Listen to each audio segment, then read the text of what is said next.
witnessed these men cry. I saw them hit themselves so hard in the head that they bled. I watched as they threw their feces at the officers in anger and in desperation. I witnessed a reality most people don't even know exists in America today. These men are outcasts of society, their voices rarely heard. These men are trapped in a system that cannot help them. That's Trapped by Jen Ackerman. In 1959, nearly 559,000 mentally ill patients were housed in a state mental hospital in America. Until the 1960s, when a shift to deinstitutionalization in order to decrease mentally ill patients in government institutions and provide community-based treatments instead. This movement resulted in many patients not being treated at all. Several of those with mental illnesses were forced out onto the streets to fend for themselves, without access to critically needed medications.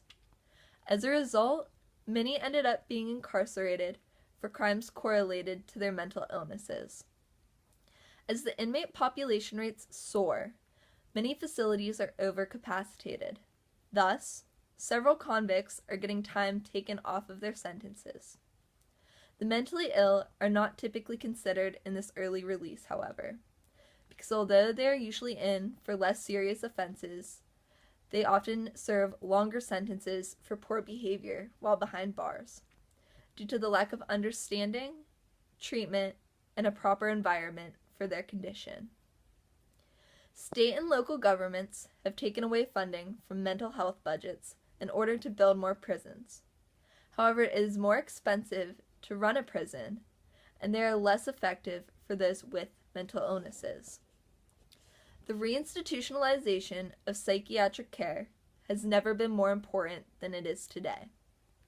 It would save taxpayers several millions of dollars per year and would open up more cells that could be used to house criminals that would better benefit from being locked up. Prison and jails are not mentally therapeutic environments.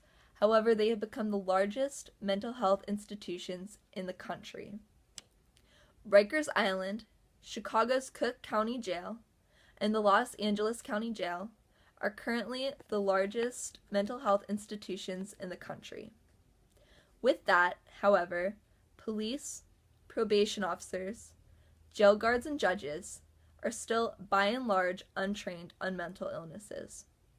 This leads to a lack of understanding amongst the criminal justice system as to why these people act the way they do, which in turn leads to poor treatment and higher rates of incarceration.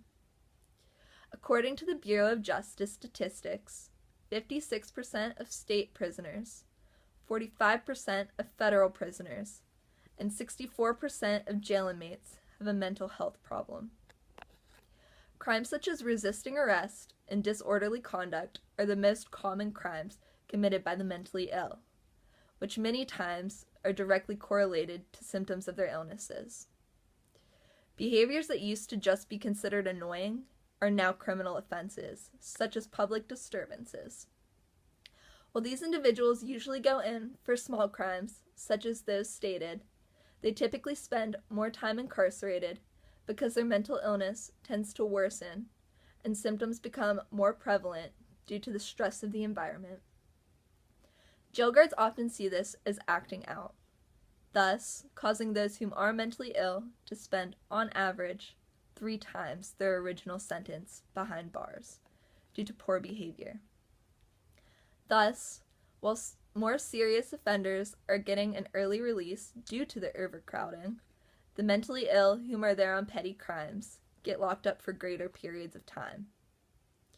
Another issue in regards to symptoms of their conditions is that when they are unable to follow the rules, oftentimes they are punished via isolation, where they can spend up to 23 hours a day left in complete segregation without any contact and any form of stimulation. Thus, their mental condition tends to falter.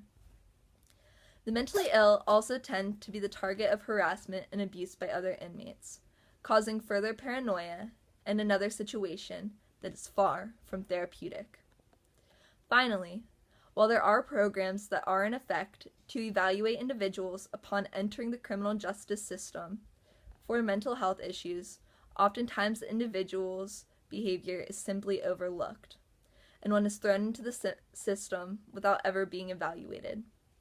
Thus, unless they have been screened by a doctor before and have a medical record, they go without medication. Even when they finally do get released, they are oftentimes unable to access community treatment for their mental illnesses due to their prior conviction and the facility's reluctance to treat an ex-convict. The mentally ill whom are diagnosed within the prison only receive medication upon release for 2 weeks. Then, they are given a 1-month prescription following. After this, however, they are expected to find a doctor and get the next prescription themselves. This means that in 6 weeks, they must also find a job that pays enough to be able to support them and their cost of living, as well as the prescription, because although, just like other convicts, they are eligible for Medicaid, it takes on average 3 months to receive the Medicaid card. Thus, unless they are able to afford to pay for their prescriptions, they do not receive it, causing many to self-medicate using street drugs or alcohol to temporarily alleviate their symptoms. As stated, this is a temporary fix, and self-medicating often leads to heightened symptoms, where the mentally ill may become much more dangerous to the safety of him or herself and the safety of others. This then becomes an issue for the residents of the neighborhood where the mentally ill reside. Left in the community with no money, no referrals to mental health clinics, or no mental health shelter to go to, the mentally ill often end up homeless, which leads them time and time again back through the revolving door, from the streets to the courts to the cells, over and over and over again, without ever receiving adequate support. Although the judiciary system has also tried to provide help by implementing pleas suited for those who are mentally ill, in spite of this, however, only 1% make a mentally ill-based plea, and of that 1%, 26% have been successful, according to a study done by the American Psychiatric Association. Incarceration is expensive and ineffective, as there are no organized treatment plans for the mentally ill after being released. According to the Pennsylvania Department of Corrections, it costs $40,000 per year to incarcerate one inmate, and this figure does not include their medical expenses. The best solution to treating the mentally ill would be to re-institutionalize psychiatric care facilities. Although in the United States, there are several small, privately run institutions or wings of hospitals that are specialized for the care of psychiatric needs, there are not enough to transfer all of those whom are currently incarcerated with mental illnesses to. According to researchers working to develop a large-scale facility in Milwaukee, they have estimated that it would cost around $35 million a year to run, which in contrast to the $39 million it costs to run a state prison, this would be even more cost-effective. Not only because it's less money, but because the mentally ill will be getting the treatment which they need to control their condition, and therefore the recidivism rate would decrease, which as of right now, the recidivism rate of the mentally ill is 1 in 3. The mentally ill would also no longer be a nuisance to the cops or the neighborhoods which they are released into, because they would be receiving the proper treatment for their conditions. As the arrests of the mentally ill would decrease, overcrowding of jails would decrease, and more room would be available for those whom truly need it. The mentally ill are deteriorating every day behind bars. While we offer little help for their escape from the devastating cycle they are trapped in, we throw away millions of dollars per year to put them in a system that does nothing for them. We need to stop incarcerating the mentally ill and reopen psychiatric health facilities before we trap more in the revolving door of what some call justice.